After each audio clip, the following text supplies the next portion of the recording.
Hello everyone, today we'll talk about a weapon that's pretty much thrown away the moment you get it. That weapon is probably the most hated boss drop in the game actually. The weapon we will be talking about today is the Breaker Blade, the sword from the Wall of Flesh drops.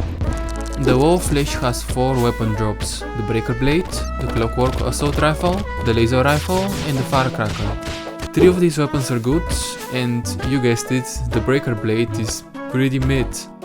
The only time I personally remember when I used that weapon was when I was brand new to Terraria.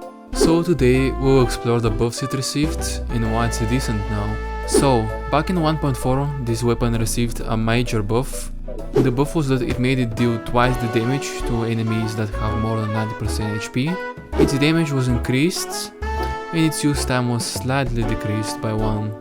So, now in 1.4.4 we have a major buff on the weapon. Its damage was increased from 43 to 70, that's a whole 27 more damage than before. On top of that, since the Breaker Blade is a true melee weapon, its size has been increased by a bit. But the biggest buff that you're seeing on the screen right now is the breaking effective damage.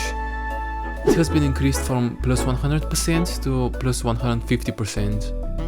That means if your base damage on the weapon is for example 100, you will deal 250 to every single enemy that's at full HP, which makes this weapon incredibly powerful against crowds.